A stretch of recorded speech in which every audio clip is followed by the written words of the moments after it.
What's up guys, hi there, Gary here for GenVFX. Welcome to a new tutorial, tutorial 82. This is loosely based actually on my first tutorial, which is a planet shader tutorial. The point of it was to show how to use procedural texture mapping to generate height maps, and using that height maps between 0 and 1 to manipulate texture maps in order to make it look like you've got high points which are like mountains and low points which are the sea. Somewhere about 0.5 you've got the land, so you can actually put colors through it and generate a kind of a planet. But what I want to do this one is I want to talk about basically the radial, the linear gradient texture. I say radial texture because that's also part of it. So let's just do that now. Let's just get rid of this bad boy. And let's add in here a grid. I'm going to zoom in. Now if you know anything about the grids in Blender, when you create them they come with UVs. There you go. Look at all those lovely UVs there in the edit window. Let's go back to layout. In fact, no, let's go over to shading. And let's start as we mean to go on. Let's get this done as fast as possible, just to prove a point. So I'm going to add a material to this, and I'm going to add into this a textural gradient texture. Textural texture, of course it is. And I'm going to press Control T because I have Node Wrangler installed, which allows me to generate texture mapping coordinates. Now obviously we want to be using the UVs, that's why we needed to use the square. So put the UV into the vector. I'm going to change the point here to texture, so it acts like a texture would act, or at least a little bit like a texture would act. So if I take this and I drop this into the base color, what you see here is that texture, the gradient texture, going basically from X to Y, 0 to 1. Okay, so that is a linear line. Might not look like it, but it is in fact a linear line, just because the maths are literally going from 0 to 1 that way. 1, 0.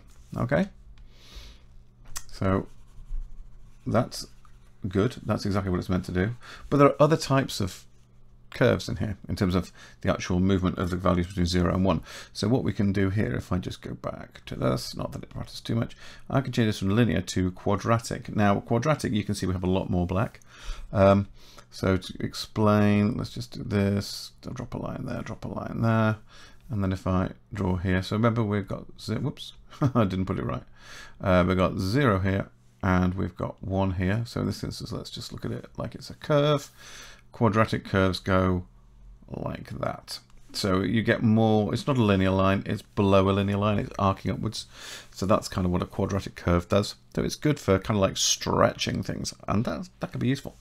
Also, let's just get rid of that to be sure, and we can also go here, we can go easing. Now easing is essentially a curve that does that between 0 and 1, so it's like an ease in, ease out.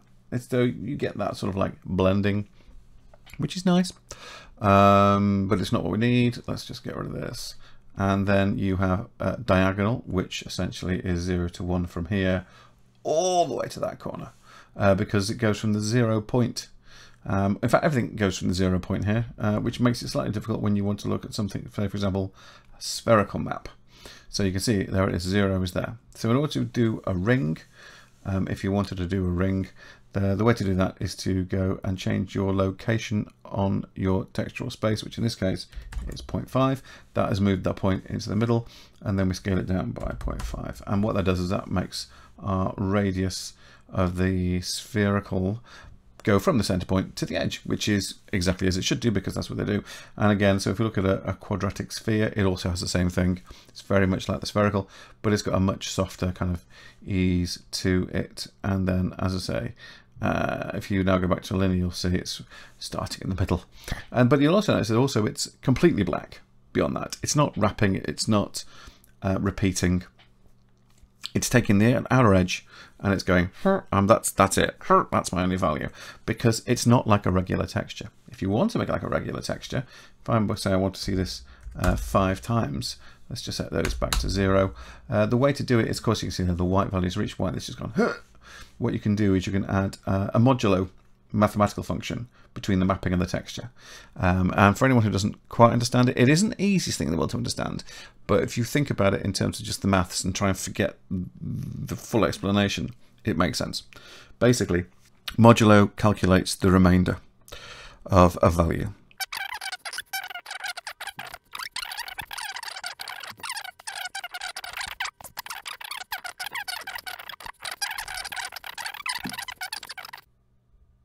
if we add in a vector math, shove that in there, change that to modulo, set that to 0.2. So what we've got there is actually, because I've set the 0.2, is we have the modulo, meaning that you repeat the texture 5 times. Now there's a little section I'm just adding in here, because when I went through what I had done at the edit stage, I realized I hadn't properly explained what's going on here, because I mentioned this being 0.2 here. I didn't point out to you the scale here is also 0.2. There is a reason for that. If I set the scale here to 1, what you'll see here is we don't get to a full white. The reason for that is because, as you saw in the sawtooth image, what it does is it gets up to 0.2, then resets to 0.2 each time, because you're setting it at 1/5. Essentially, it's the remainder, as I said. So what you need to do is if you want to actually use it like a proper repeat, at the minute it's more like you're sliding the texture over itself. So if I push this back and I just basically watch the light intensity on the whites, they aren't scaling, they are sliding over. So I'll put my finger on shift and I drag over this. You'll see it's sliding in and covering up. And so it seems to get darker because basically you're covering all the white. That's exactly what you're doing. So let's just put that back to 0.2. If you're going to do this for the purposes of repeating this gradient, what you need to do is you need to basically make sure that whatever value you have in here, 0.2 for the modulo, is also in the scale. So what you have to do here is make sure that the values that you've got going in here are also the ones that are going in here. So let's do this. Let's go to converter and let's go combine X, Y, Z.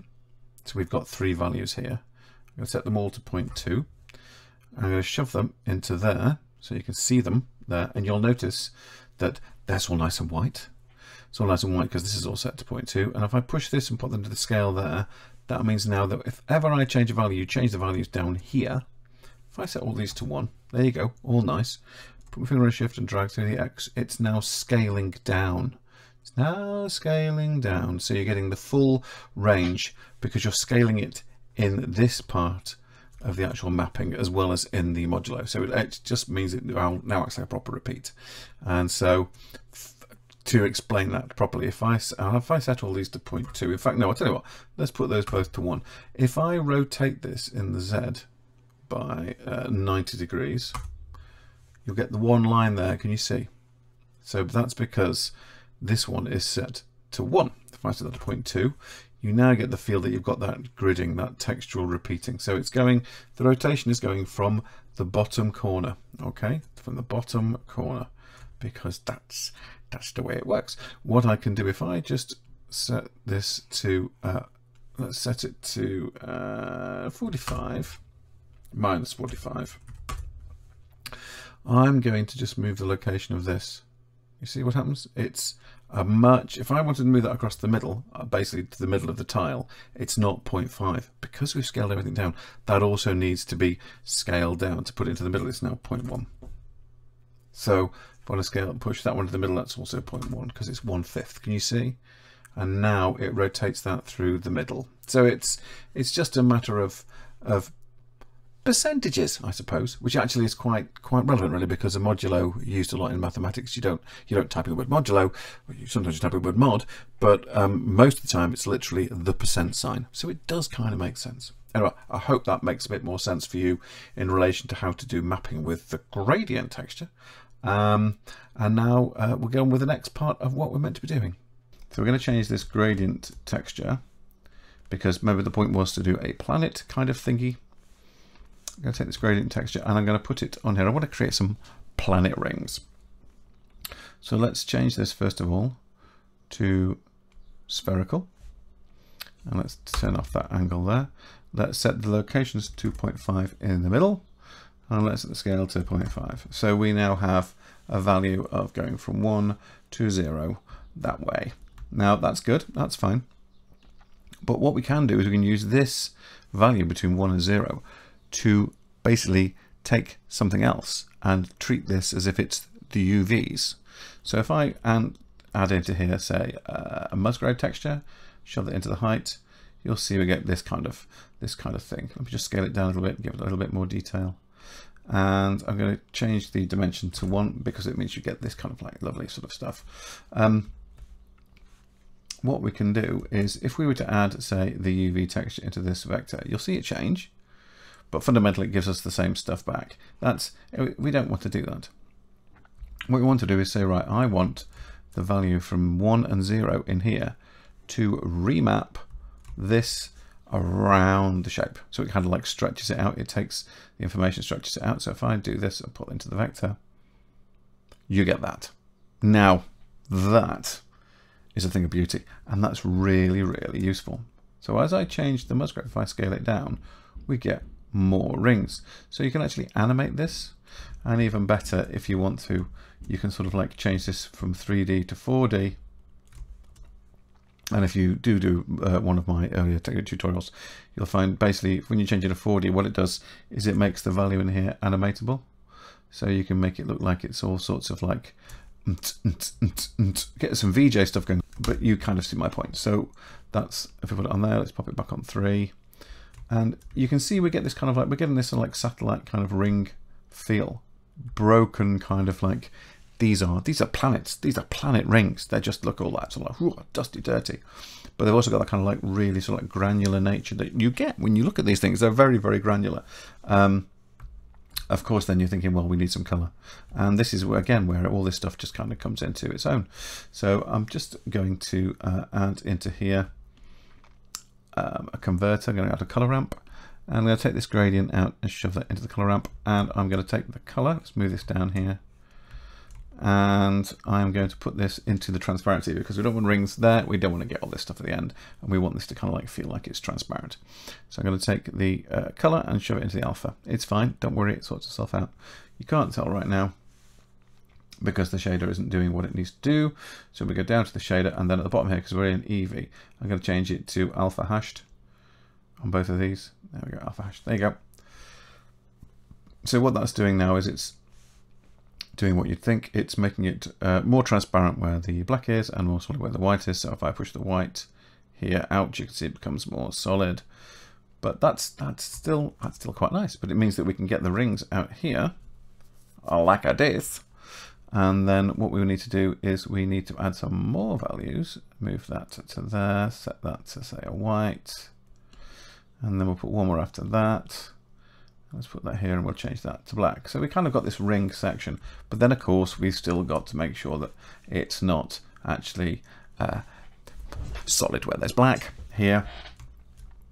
So what we're doing really is we're kind of mixing out this. So I'm going to put this Musgrave height into the alpha, and you'll see how that works.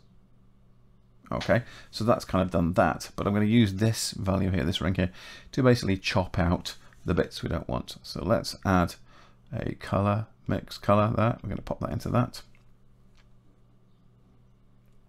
And if I change this color just to black, you can see the black's coming in. So let's put it down to perfectly black, put it onto white. And let's take this and we'll use the color of this as our factor. There we go. And then I'll change that to black. Right. So now we can control how much of this we want, like that. You see, you can take it a little less in, or if you want to, we can push this up here, and then we can make our planet a little bit bigger. And then also, you know, it's like, well, yeah, that's good, but I would like them a little bit thicker if I can. Let's make it a bit more powerful, a little bit more stronger. The converter, we take the converter and we take a color ramp, we drop that into this bit here, and then what we can do is we can bring the whites up, and it strengthens the rings that we've got for their transparency. Yeah, see, a little bit weaker, so you can push it that way, make them really thin. We can push this up and it makes them just a bit more powerful, a bit more solid. And then let's go in here and let's add, as I said, a color, because this is where we really want to put the color. We shall put a converter, we'll put in a color ramp, we're going to drop this into here.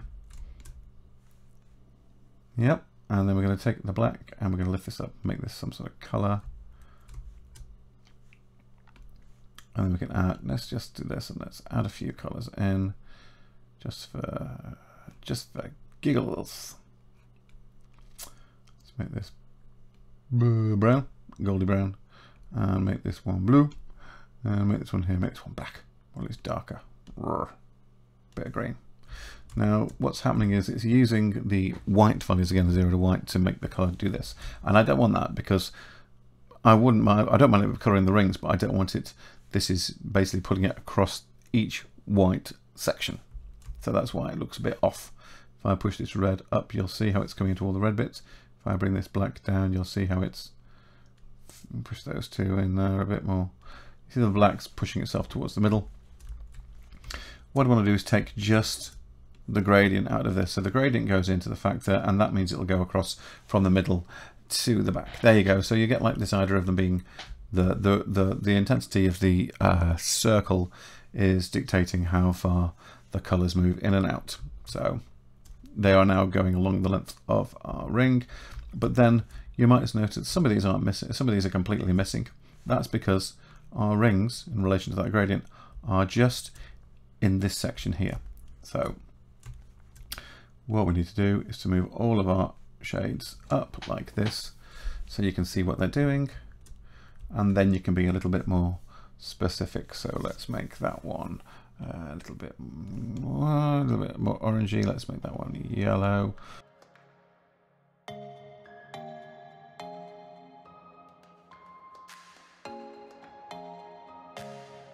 Little push. There you go. So that now we've got some rings. Now of course we need a planet. So I'm going to add into this another UV covered mesh. I'm going to add a UV sphere, and of course it's massive, but I'm going to increase the segments to 60 and the rings to 30. And I'm going to right click on it and go shade smooth. And as I said, it's very big. I'm going to call it planet. We're going to make a gas giant, and the reason why we're doing that is because we're going to use the same method that we've used so far with this, but with a few little twiddly changes. I'm going to take the grid, and you know what I'm going to do? I'm going to make it bigger.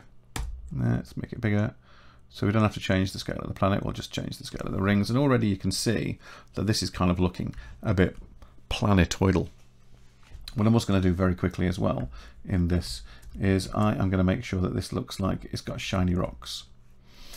So to do that, what we have to do is we have to first of all go into our settings for Eevee. I'm going to turn ambient occlusion. I'm going to turn on the screen reflections. I'm not going to bother with the motion blur or anything like that. Everything else is fine, but I will go into the shadows. I'm going to set each of these up to a nice high value because I want the shadows to be good. They need to be good, so I'll up the value on those. And I'm going to very quickly, I'm just going to save this as we will save it as in planet. Let's save it as new planet 003. Why not? Because I've already got planet, new planet, and new planet 2. So let's go for 3. And I'm going to put a new shader on this. In fact, what I'm going to do as well is I'm going to very quickly turn on the scene world, and I think it might be for the scene lights as well. The scene light? Oh, we got scene lights as well. And let's just move this around so we've got some light on this side. I'm going to leave it with the grey for now, because obviously you'll make it black, but I'm going to leave this with the grey for now. And let's add a new shader to this. And here we go, there it is. And we want to get some rings on it. Now remember what I said, this has got UVs on it. They go from the top, they kind of wrap around it. So we can put a linear gradient on it. So I'm going to add texture, go to a linear gradient texture. And I'm going to go Control T. I'm going to change it to from vector, to texture, and UV into that, and we'll show this into the color. Boom, and you can see it's kind of doing, rather than linear that way, we want to rotate it. I think it's 90 degrees on the X. Is it 90 degrees on the Z? Yes, got there in the end. And you can kind of see that it's got black on the bottom and white on the top, and that's good. That's good, that's what we want. Because I'm going to do pretty much the same thing as we did with the rings here. We're going to add kind of like smoky rings to this. So I'm going to go in here again, create a texture, create a multi-grade texture. I'm going to stick that into the base. And I'm going to stick this into the vector, and immediately you'll see it creates rings around it. There's, oh look, this looks like a spot, but it's not. It's just a highlight. That's okay. Let's go into that for now, and we can put the specular at full and put the roughness up to full, or at least close to full for now.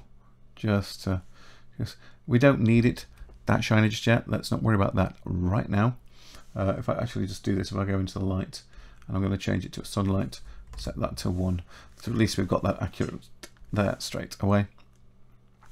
Didn't change my grid to ring, did I? Let's do that when we're at it. Ring, and here's my planet. I'm back here again, and you can see in here, that's one thing I like about this. I'm going to have an object selected to work on a shader. So good.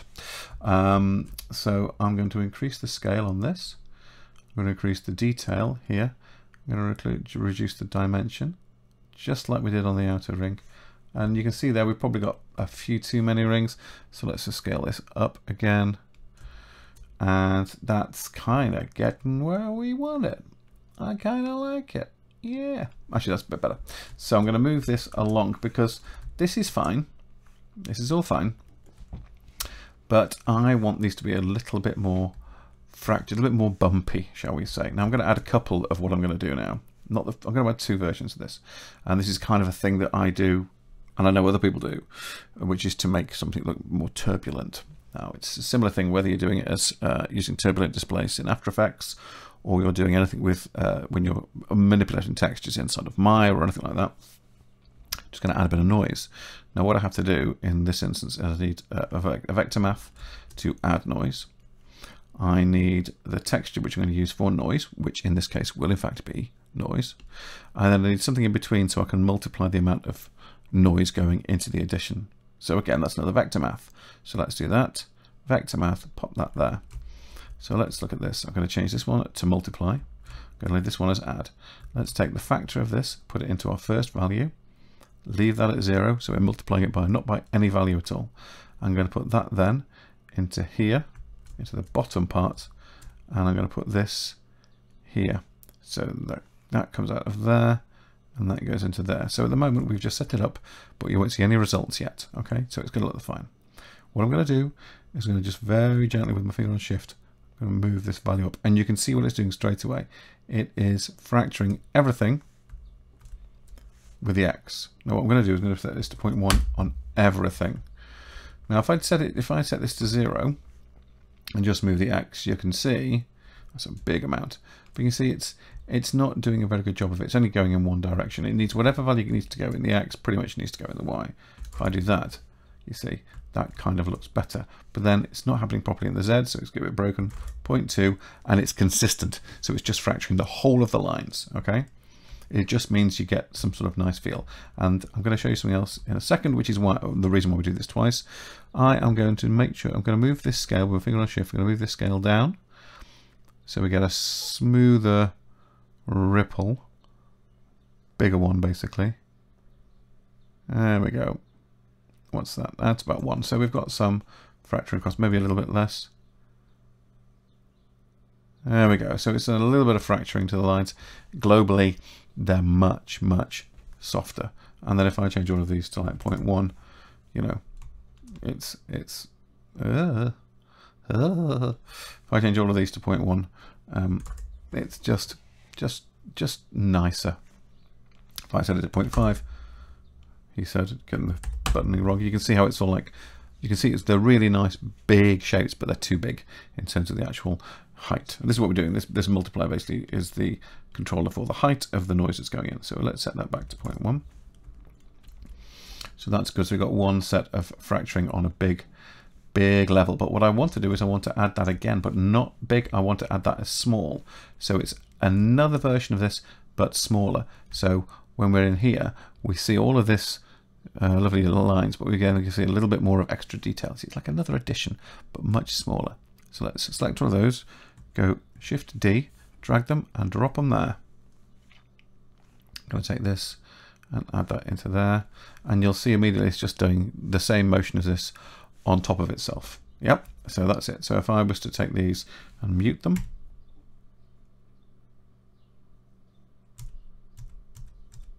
see, it's just doing that same sort of motion again. So what we're going to do is going to unmute those, set this to 0.02, so a little bit.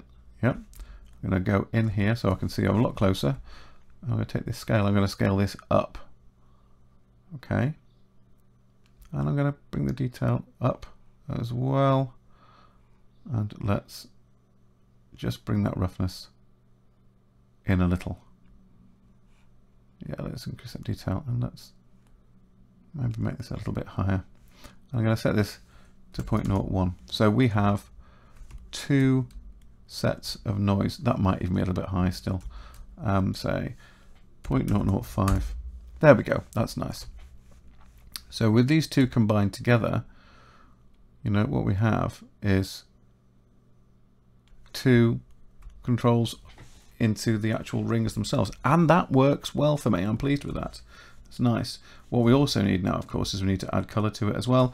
And again, this is another way where we have to use the linear ramp as the mask, as the actual UV coordinate shifter, as it were, for a color ramp.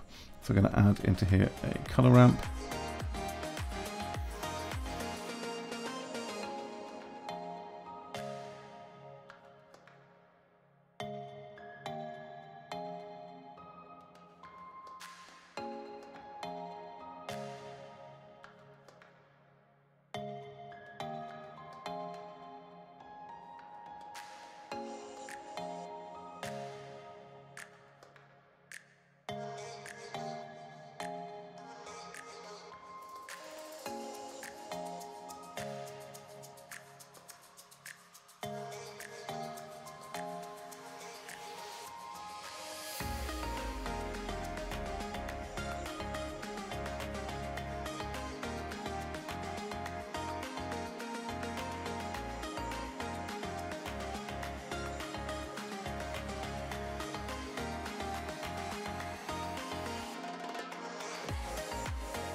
And let's scene world, scene lights, that's fine.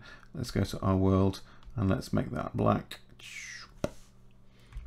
And then let's go to our sun, our light, which is here. And let's do this the old fashioned way. Let's set everything in there to 0. So the sun is coming directly from the top. And then let's push this out like this. And as you'll see what's happening here, we're getting our shadow of this cast across our rocks. There you go. And then we can say move it around, spin it around a bit with Z. So we're like, oh, the sun's going over there, and now it's going over there. And then we can get that sort of like shimmery light as well of this thing reflecting upon itself. There you go, a little bit of shadow, a little bit of that. And it, you know, this is, you can do this whole thing in Eevee. In fact, the render that you saw was not rendered with Cycles, that was rendered with Eevee. It just went through Fusion. I need to spend a bit more time talking about Fusion, actually, the free one, obviously, because it is spectacular. What you can do with it is absolutely spectacular. I'm going to set it to 0.1. There we go. There we go. And then let's bring down the specular nature somewhat, a little bit. And push up the roughness a tad. There we are. That's quite nice. Whee! Shadows and shininess. There we go. See, it's just reflecting the sunlight. You've got to love it. There you go. That's basically what I was talking about with the gradient ramp. It's all about making a nice shiny gas giant planet. I hope this has been of some use to you. Listen, go back and watch the first one. I definitely recommend it if you're interested in doing more of this sort of like planetary stuff. Also, don't forget, one of the other things you can do with this is you can use this for baking out texture maps. Because one of the things I haven't quite nailed yet, and believe me, I've been trying, is to get that kind of like swirl texture inside of the gas. I am going to try and find a way to do it because I want to make everything procedurally rather than with texture maps. The reason why, this is the reason why, you ready? Why do you don't do things procedurally? Because if it was a texture map, I couldn't go this close. I couldn't keep going this close. I couldn't go right the way to there and still see detail. I mean, look at that. That's how close I can go, and even closer. Look, right on top. It's almost like being inside of a Mandelbrot set. You know, all that lovely detail there. Lovely detail. And as I pull out, it still looks fabulous. That is why procedural mapping is better than UV mapping. You don't at any point have to worry about a pixel, apart from the ones, in fact, that you're rendering, which are the ones that make up the image. So you can do all sorts of fantastic stuff that way. I hope that has been some use to you. This one will go through a very fast edit, I think. But listen, take care, look after yourself. Please like and subscribe. Please tell your friends. If you don't like it, make a comment. If you do like it, make a comment. Please just keep making comments. There's no such thing as a bad comment, in my opinion. And I tend to reply to pretty much all of them. So look after yourselves, take care, and I'll see you in the next one.